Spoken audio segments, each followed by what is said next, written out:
আজ আমাদের শহর কলকাতায় অঝোরে বৃষ্টি ঝরে যাচ্ছে সকাল থেকেই, তাই আজকে পরিবেশটা একদম অন্যরকম। এদিকে আবার সোনাইয়ের আজকেই একটা আঁকার প্রতিযোগিতা আছে, নিউ আলিপুর সুরুচি সংঘ। সুরুচি সংঘ ক্লাবের নাম তোমরা সকলেই শুনেছো, ছোট বড়। এখানে দারুণ বড় করে পুজো হয়।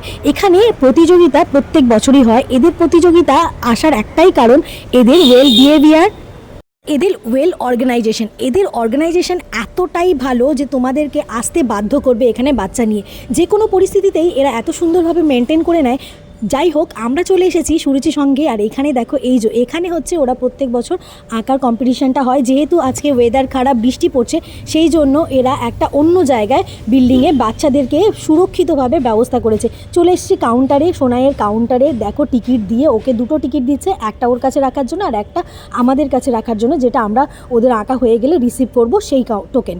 তারপরে এখানে হচ্ছে বোরোলিন কোম্পানি থেকে পাওয়া টি শার্ট এবং টুপি নিয়ে এই যে সোনাইকে পরিয়ে দিলাম। দ্রুত তাড়াতাড়ি করে ওকে পরিয়েই ঢুকিয়ে দিচ্ছি বিল্ডিংয়ের ভিতরে।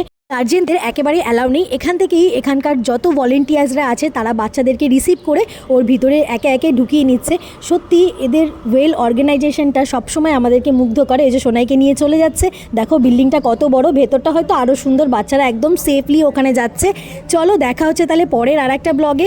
এতক্ষণ পর্যন্ত থাকার তাদেরকে অসংখ্য ধন্যবাদ। আজকের দিনটা তোমাদের খুব ভালো কাটুক। শুভ সকাল বন্ধুরা, দেখা হচ্ছে তাহলে আরও একটা অন্য ব্লগে। টাটা। আমরা এখন অন্য একটা ভালো জায়গা খুঁজে নিই যেখানে আমরা দাঁড়িয়ে থাকতে পারবো, ওর জন্য ওয়েট করতে পারবো। টাটা।